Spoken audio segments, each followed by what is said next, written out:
It is 10 o'clock and it has been a little bit of a morning. If you're new here, my name's Elise. I am a mother to a 1.3-month-old, and he is just in a phase right now. It was just a big struggle this morning. So I'm still working on that singular cup of coffee that I made. It's very cold now. Yeah, so if you're new here, as I was saying, I am a mom. I talk about all things baking related. Last week I sowed my very first garden. We're working on some sourdough bread today. I want to try a new method that I discovered for my sourdough bread. And I first saw this on Facebook Reels, and it was a baker who had decided that she just didn't want to bake with shaggy bread anymore. So if you're new to baking with sourdough at all, basically when you combine your flour, you don't overmix it, you just wait for it to be shaggy. And I'll show you what that is. So what she does instead is she combines everything and kneads it until it's completely smooth. I just kind of wanted to give it a shot. And this is just the same old recipe that I've been using forever. Let me just get my flour and we'll get started. Get it nice and foamy. Whoop.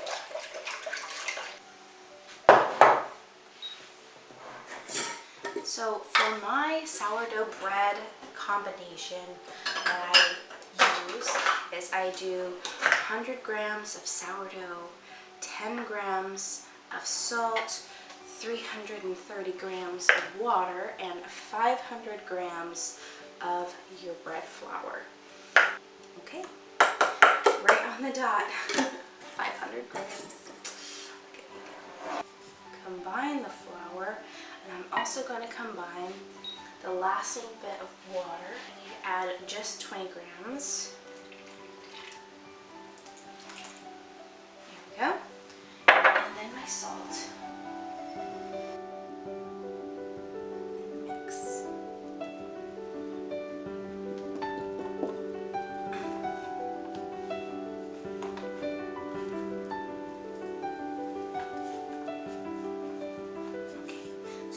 Just started to get shaggy, and what that means is that there is no more dry flour anymore, but it hasn't quite gone smooth yet, so it's still very kind of like stringy and just a little bit clumpy. And for a while I didn't really know what that meant, and I was told, like, once you get to the shaggy point, you do not want to continue mixing. Overmix, and that's not what you want. So, but today we're going to mix for another 10 minutes. And I'm just going to flip this out onto my counter and set a timer for 10 minutes, and we're just gonna see how it works. So shaggy. Get out the rest of this stuff. It's still a little on the wet and dry side, so I'm always interested and eager to try new sourdough recipes or methods for making sourdough. So when I saw this on Facebook, I was like, her bread looks really, really good. Is it just her starter, or is it her method? And as I was watching her videos, I was realizing that, and she was explaining that this is what she does differently. So, timer for 10 minutes and start. And we're just going to knead and work this baby until it's soft. So she was doing a little bit of slap and folds with it just so we develop the gluten. Eventually it will stop being so sticky. Definitely can't drink my coffee now. I've committed. Ugh, these leaves.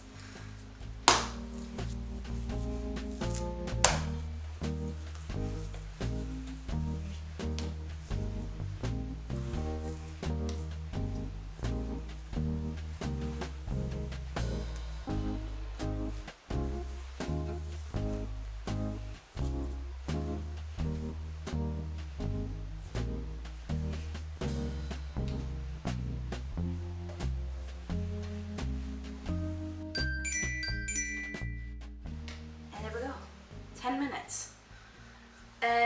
It feels like a very well blended sticky little bun, which is actually really nice.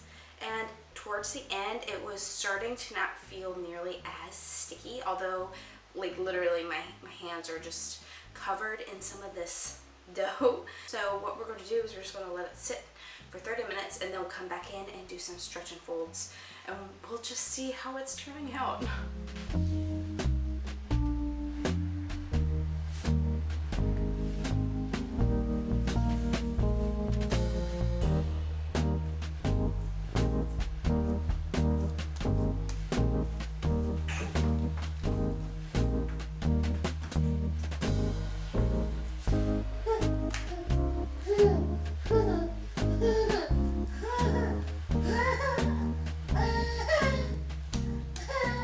It's almost 2 o'clock, and a last step after doing a final stretch and fold would be to let this bulk ferment rise until it's just almost doubled, not quite doubled, but almost doubled in height. So I'm going to stick it in this little bowl here. Hopefully by the time I come back, it won't be too much.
Oh, it's looking good. Let's see how it looks.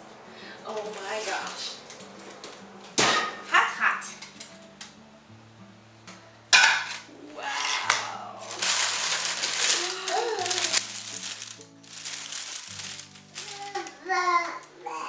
I think this is probably the prettiest loaf. Look at that. Look at that. I have to go show your daddy. I'm so happy with how it looks. Look at this. I think we found a new method of doing our sourdough bread. I know. Whoa. And look how, oh, it's so hot, but it's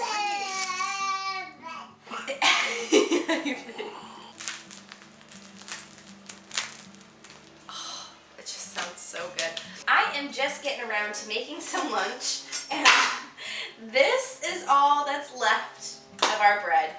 And granted, it is a little past 1:30, so I'm definitely going to have to make more of this bread today. It was so delicious. This was definitely by far the best method of making this bread. I need to get a better knife. This is not working. I would still really like to make the homemade goldfish.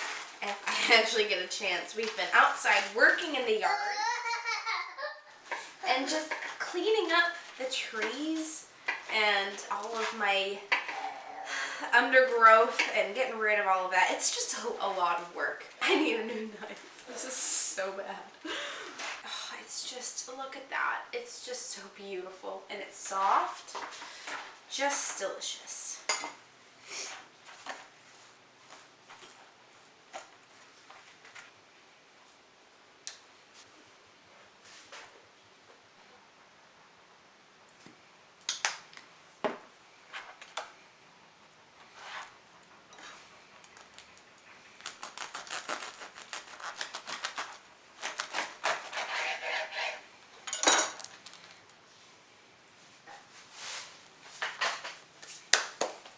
Good morning. It's been a very busy morning already. We were up pretty early and my son is over at grandparents' house this morning so I could kind of get some stuff done. I've already got another double loaf of sourdough bread going and I needed it for 8 minutes this time because it was really coming together really nice. Today is going to be an absolutely gorgeous day. It's going to be high of like 75. So I think we're going to go to the zoo, which means I really want to get some of this goldfish crackers made today. So this recipe is from Country Road Sourdough, and I'm going to link it below, and I'm going to, of course, link everything that I've done differently with my bread. So I fed my starter this morning after making more sourdough bread, and we're just going to get cracking on this. And it's a very simple recipe. It is a sourdough recipe, but I have my cheddar cheese. It calls for garlic salt and paprika, and I have smoked hot paprika, so might do a little less of this, and also garlic salt, which I don't have. So we're just gonna play with it a little bit today. I have my food processor, and we're just gonna get going. I am a big goldfish girly. I'm gonna cut this up, get going, and then get my baby.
To the fridge.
just came out and I think they are so good. They taste very cheesy. They taste like Goldfish, but like the fluffy, like puffed kind. They're definitely, I think they're a do-over. What do you think? I need to stop eating these.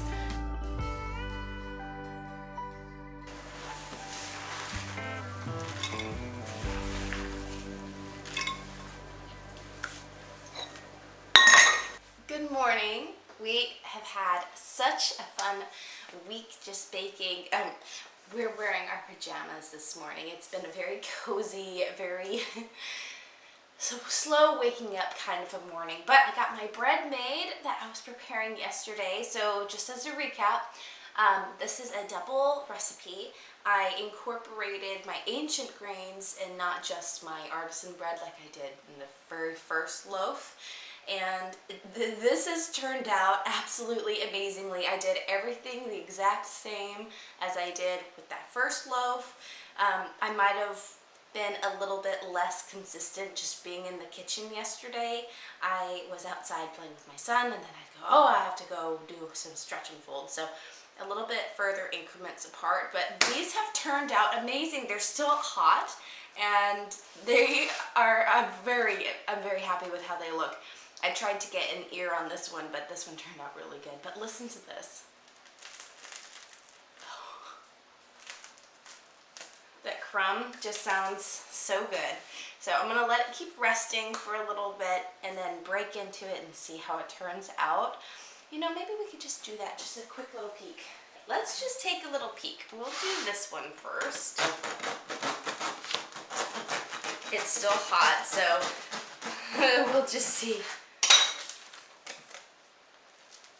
Oh my goodness, that looks so good to me. Oh wow, look, and it's so hot. I'm gonna put it down.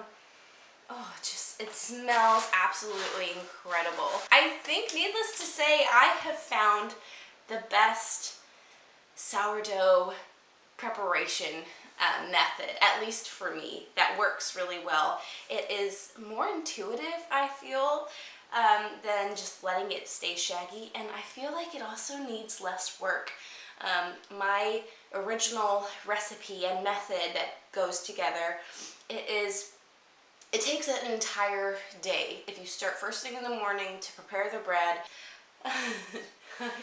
1 second. It takes up a lot of time throughout the day, like 30 minutes of resting per interval, and this was just so much more, I feel like, fast. Yes, you do have to kind of keep working it, but it was less work. So if that makes sense, I still need to drink my coffee this morning. But yeah, another thing that I noticed was that in these micro bakery folks, like videos that I've seen on YouTube and Instagram and Facebook, they have lots of orders and lots of bread that they're making, and their bread looks so beautiful and consistent.